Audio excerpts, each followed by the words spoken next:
America के इतिहास में एक ऐसा रहस्य है जो आज तक नहीं सुलझा। ये कहानी है एक ऐसे शख्स की जिसे दुनिया डीबी कूपर के नाम से जानती है और जो एक रात आसमान में बस गायब हो गया। सोचिए, कोई इंसान उड़ते हुए प्लेन से बीच हवा में आखिर कैसे गायब हो सकता है? यही वो एक सवाल है जो इस पूरी कहानी की जड़ है। एक ऐसा सवाल जिसने एफबीआई जैसी एजेंसी को दशकों तक परेशान रखा और आज भी सबके जहन में घूमता है। तो ये सब शुरू हुआ एक ऐसे क्राइम से, एक ऐसे अपहरण से जिसे लोग आज तक का सबसे परफेक्ट हाईजैकिंग मानते हैं। तारीख थी 24 नवंबर 1971, थैंक्सगिविंग से ठीक एक दिन पहले की शाम। एक आदमी बिल्कुल शांत सा दिखने वाला पोर्टलैंड से सियाटल जाने वाली एक छोटी सी फ्लाइट में चढ़ता है और कुछ ही घंटों के अंदर वो प्लेन को हाईजैक करता है, फिरौती लेता है और रात के अंधेरे में आसमान में कहीं खो जाता है। उसने फ्लाइट अटेंडेंट से बस इतना कहा, मिस, बेहतर होगा आप वो नोट पढ़ लें, मेरे पास बम है। सोचिए, कोई चिल्लाना नहीं, कोई ड्रामा नहीं, एकदम शांत। और बस इसी एक लाइन ने उस शाम को हमेशा के लिए बदल दिया। उसके ब्रीफकेस में वाकई लाल सिलेंडर और तारें थीं, जो बिल्कुल एक बम जैसा ही लग रहा था। और उसकी मांगे, वो भी कोई ऐसी वैसी नहीं थी, बहुत सोची समझी। उसने सिर्फ पैसे नहीं मांगे, उसने मांगे 4 पैराशूट। 4, शायद ये दिखाने के लिए कि वो अकेला नहीं कूदेगा, किसी को बंधक भी बना सकता है। साथ ही आगे की उड़ान के लिए बाकी सारे इंतजाम भी करवाए। अब आता है उसकी प्लानिंग का सबसे, कह सकते हैं, ब्रिलियंट हिस्सा, उसका एस्केप प्लान। उसने पायलट को बिल्कुल साफ साफ निर्देश दिए, प्लेन को 10,000 फीट से नीचे रखो, रफ्तार एकदम कम और बोइंग 727 की पिछली सीढ़ियां खुली छोड़ दो। मतलब वो ये सब जानता था। उसे पता था कि बोइंग 727 ही वो अकेला कमर्शियल प्लेन है जिसमें पीछे की तरफ सीढ़ियां हैं, जिससे बीच हवा में कूदा जा सकता है। तो कूपर प्लेन से कूद तो गया, लेकिन फिर उसके बाद क्या हुआ? बस यहीं से एक कहानी एक क्राइम से एक मिस्ट्री में बदल जाती है। एक ऐसी खोज शुरू हुई, एक ऐसी तलाश जो सालों साल चली, लेकिन हाथ कुछ नहीं लगा। जब प्लेन आखिरकार रेनो में उतरा तो एफबीआई के हाथ क्या लगा? बस 3 चीजें, एक काली टाई, एक टाई क्लिप और 8 सिगरेट के बट। बस इतनी बड़ी हाईजैकिंग के बाद जांच करने वालों के पास सिर्फ इतना ही था। कोई फिंगरप्रिंट नहीं, कोई और सुराग नहीं, कुछ भी नहीं। एफबीआई ने इस केस को कोड नेम दिया नॉर्जैक। और ये इन्वेस्टिगेशन कितनी बड़ी थी, इसका अंदाजा इन आंकड़ों से लगाइए। 45 साल तक चली, 800 से ज्यादा लोगों को सस्पेक्ट माना गया, हजारों पन्नों की फाइलें तैयार हुईं, लेकिन नतीजा जीरो, कुछ नहीं मिला। 45 साल, जरा सोचिए, लगभग आधी सदी।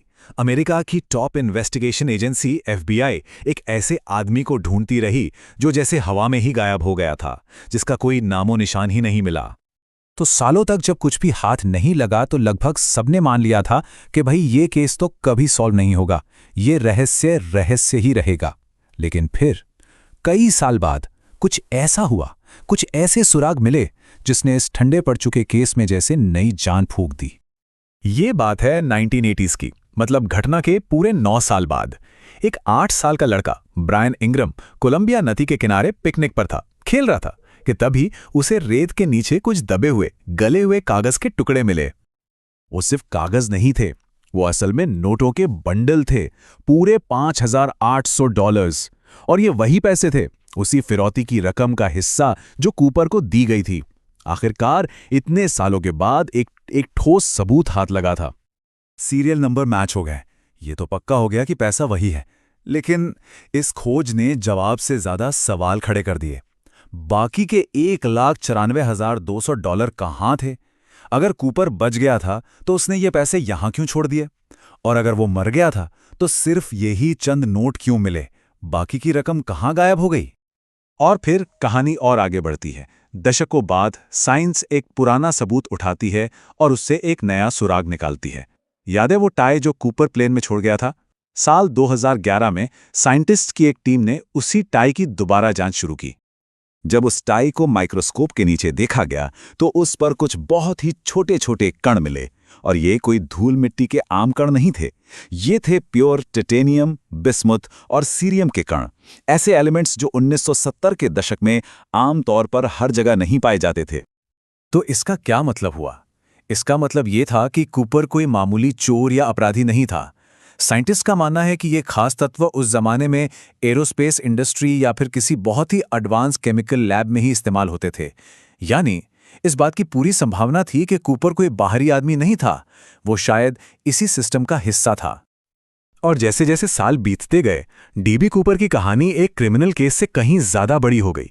वो एक लेजेंड बन गया, एक ऐसी पहेली जिसे लोग आज भी सुलझाना चाहते हैं, जिसके बारे में बात करना चाहते हैं। और एक मजेदार बात, उसका नाम डीबी कूपर तो था ही नहीं। उसने टिकट पर अपना नाम लिखवाया था डैन कूपर। लेकिन शुरुआती रिपोर्टिंग में किसी पत्रकार से एक छोटी सी गलती हुई और उसने नाम लिख दिया डीबी कूपर, और बस वही नाम इतिहास का हिस्सा बन गया। धीरे धीरे कूपर की इमेज एक फोक हीरो जैसी बन गई, मतलब एक लोक नायक। क्यों? क्योंकि उसने किसी को चोट नहीं पहुंचाई, उसने एक बड़ी पावरफुल एयरलाइन कंपनी को लूटा और फिर वो ऐसे गायब हुआ जैसे कोई जादूगर। बहुत से लोगों के लिए वो एक तरह का मॉडर्न रॉबिनहुड बन गया। और फिर आया साल 2016, 8 जुलाई।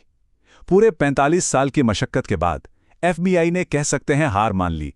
उन्होंने इस केस पर चल रही एक्टिव इन्वेस्टिगेशन को आधिकारिक तौर पर बंद कर दिया, और इसके साथ ही डीबी कूपर हमेशा हमेशा के लिए एक अनसुलझी पहेली बन गया।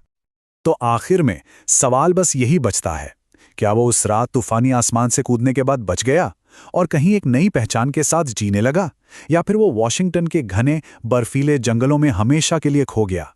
सच शायद कभी सामने नहीं आएगा, और शायद यही बात इस कहानी को आज भी इतना जिंदा रखे हुए है।